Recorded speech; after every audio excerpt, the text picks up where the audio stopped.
Radio Chaubepur में आपका स्वागत है। अब सुनिए आज की मुख्य सुर्खियां।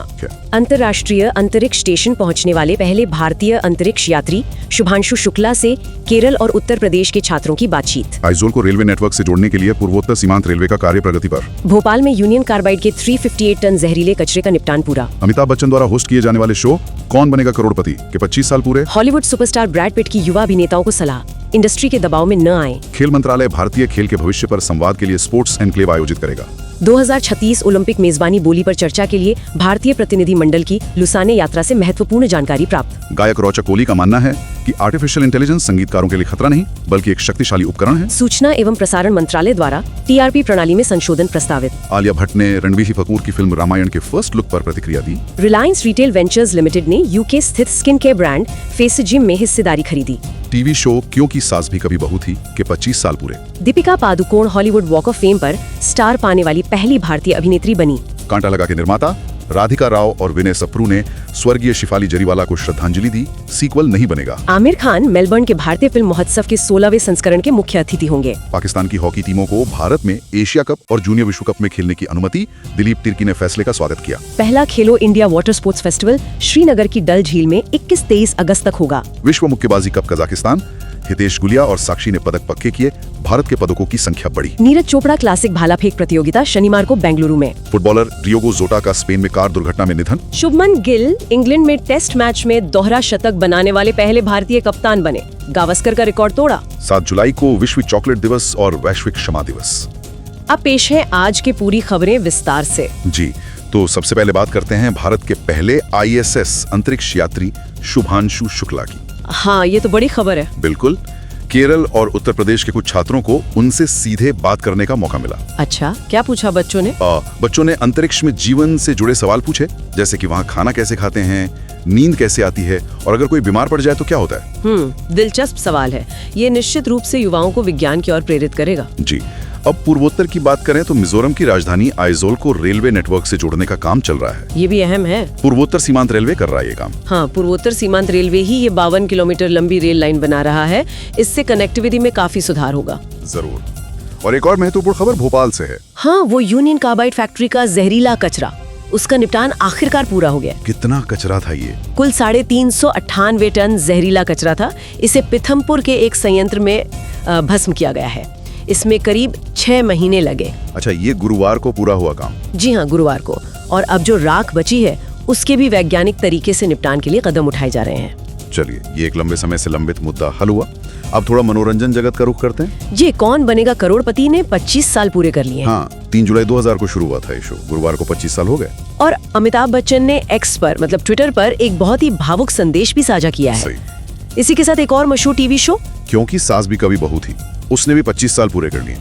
ये भी 3 जुलाई 2000 को ही शुरू हुआ था और 8 साल तक चला था। कमाल है, दोनों इतने लंबे चले। अच्छा, हॉलीवुड से ब्रैड पिट की भी कोई सलाह आई है? उन्होंने युवा एक्टर्स को सलाह दी है कि वो सिर्फ सुपर हीरो रोल्स या बड़ी फ्रेंचाइजी फिल्मों के दबाव में ना आए। क्या कहा उन्होंने? उनका कहना है कि नई पीढ़ी को अपने काम का आनंद ज्यादा लेना चाहिए, दबाव कम महसूस करना चाहिए। ये बात तो सही है, इंडस्ट्री का दबाव काफी होता है। बिल्कुल। अब संगीत की दुनिया में देखें तो गायक रोचक कोहली ने आर्टिफिशियल इंटेलिजेंस पर अपनी राय दी है। हाँ, AI तो आजकल हर जगह चर्चा में है। क्या मानते हैं वो? उनका मानना है कि AI संगीतकारों के लिए कोई खतरा नहीं है, बल्कि ये तो रचनात्मकता बढ़ाने वाला एक शक्तिशाली उपकरण है। मतलब वो इसका इस्तेमाल करते हैं? जी, वो कहते हैं कि वो इसका इस्तेमाल नए संगीत के आइडिया सोचने के लिए करते हैं। ये एक सकारात्मक नजरिया है तकनीक को लेकर। अच्छा, फिल्मों की बात करें तो रामायण का फर्स्ट लुक। जी, उसका फर्स्ट लुक जारी हुआ है, जिसमें रणबीर कपूर राम, साई पल्लवी सीता और यश रावण की भूमिका में। और आलिया भट्ट ने इस पे प्रतिक्रिया दी है। हाँ, आलिया भट्ट ने इसे एक अविस्मरणीय शुरुआत बताया है। फिल्म दिवाली 2026 में रिलीज होने की उम्मीद है। वहीं दीपिका पादुकोण के लिए भी एक बड़ी उपलब्धि है। जी हाँ, वो हॉलीवुड वॉक ऑफ फेम पर स्टार पाने वाली पहली भारतीय अभिनेत्री बनने जा रही हैं। ये तो बहुत गर्व की बात है। और आमिर खान मेलबर्न के भारतीय फिल्म महोत्सव यानी IFFM के 16वें संस्करण के मुख्य अतिथि होंगे। अच्छा, भारतीय सिनेमा की वैश्विक पहुंच बढ़ रही है, लेकिन एक दुखद खबर भी है। हाँ, हाँ, कांटा लगा गाने से मशहूर हुई शेफाली जरीवाला का हाल ही में 27 जून को निधन हो गया था जी। तो गाने के निर्माता राधिका राव और विनय सप्रू ने उन्हें श्रद्धांजलि दी है और कहा है कि वो इसका कोई सीक्वल नहीं बनाएंगे। अब थोड़ा खेल जगत की खबरें देख लेते हैं। जी, खेल मंत्रालय 18 से 20 जुलाई के बीच एक स्पोर्ट्स एनक्लेव आयोजित कर रहा है। इसमें क्या होगा? इसमें एथलीट, कोच, कॉर्पोरेट जगत के लोग और खेल संघों के प्रतिनिधि मिलकर भारतीय खेल के भविष्य पर विचार विमर्श करेंगे। ये अच्छी पहल है। और 2036 ओलंपिक की मेजबानी की बात भी चल रही थी। हाँ, हालांकि प्रक्रिया पर अभी रोक लगी हुई है, लेकिन एक भारतीय प्रतिनिधि मंडल लुसाने गया था। कौन कौन थे इसमें? इसमें हर्ष संघवी, पीटी उषा और हरिरंजन राव शामिल थे। उन्हें वहां ओलंपिक बोली के आगे के प्रक्रियाओं पर कुछ महत्वपूर्ण जानकारी मिली है। चलिए देखते हैं आगे क्या होता है। पाकिस्तान की हॉकी टीमों को लेकर भी कुछ खबर है। जी, अच्छी खबर है कि पाकिस्तान की सीनियर और जूनियर हॉकी टीमों को भारत में होने वाले टूर्नामेंट्स में खेलने से रोका नहीं जाएगा। कौन से tournaments? Senior team Asia cup में खेलेगी जो राजगीर में अगस्त-सितंबर में होगा और जूनियर टीम विश्व कप में खेलेगी जो चेन्नई या मदुरई में नवंबर-दिसंबर में होगा। हॉकी एलिया के अध्यक्ष दिलीप तिर्की ने इस फैसले का स्वागत किया है। जी हाँ, उन्होंने इस फैसले का स्वागत किया है। और खेलो इंडिया के तहत भी कुछ आयोजन हो रहा है। हाँ, पहला खेलो India water sports festival Srinagar की डल झील में 21 से 23 अगस्त तक आयोजित किया जाएगा। इसकी घोषणा किसने की? केंद्रीय मंत्री मनसुख मंडालिया ने इसकी घोषणा की। बहुत बढ़िया। मुक्केबाजी में भी भारत अच्छा कर रहा है। जी, कजाकिस्तान में चल रहे विश्व मुक्केबाजी कप में हितेश गुलिया 70 किलोग्राम और साक्षी 54 किलोग्राम ने क्वार्टर फाइनल जीतकर अपने पदक पक्के कर लिए हैं। और भी पदक पक्के हुए हैं? हाँ, इनसे पहले मीनाक्षी, पूजा रानी और संजू भी पदक पक्के कर चुकी हैं। अनामिका भी क्वार्टर फाइनल में पहुंच गई हैं। तो भारत के पदकों की संख्या बढ़ रही है। ये तो शानदार प्रदर्शन है। और नीरज चोपड़ा? नीरज चोपड़ा क्लासिक अंतर्राष्ट्रीय भाला फेंक प्रतियोगिता शनिवार को बेंगलुरु के श्री कांतिरवा स्टेडियम में होगी। क्रिकेट में भी एक बड़ा रिकॉर्ड बना है। जी, शुभमन गिल इंग्लैंड के खिलाफ एजबेस्टन टेस्ट में दोहरा शतक लगाकर इंग्लैंड में ऐसा करने वाले पहले भारतीय कप्तान बन गए हैं। कितना स्कोर बनाया उन्होंने? 221 रन नॉट आउट।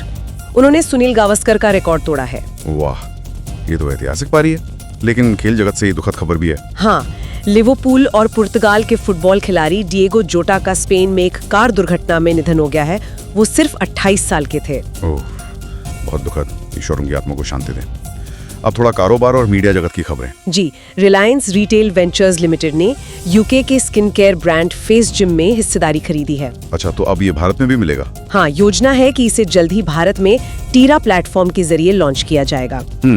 और टीआरपी सिस्टम में भी बदलाव की बात है। जी, सूचना एवं प्रसारण मंत्रालय ने टीआरपी यानी टेलीविजन रेटिंग पॉइंट प्रणाली में कुछ संशोधन प्रस्तावित किए हैं। क्यों किए जा रही हैं बदलाव? इसका उद्देश्य है कि ये प्रणाली भारत के करीब 23 करोड़ टीवी घरों और जो देखने के तरीके बदल रहे हैं जैसे स्मार्ट टीवी या स्ट्रीमिंग, उनको बेहतर ढंग से दर्शा सके। मतलब इसे ज्यादा पारदर्शी और समावेशी बनाने की कोशिश है। बिल्कुल, ताकि पारदर्शिता बढ़े, सभी शामिल हों और निवेश को भी बढ़ावा मिले। ये जरूरी भी है क्योंकि लोग अब अलग अलग तरीकों से कंटेंट देख रहे हैं। सही कहा।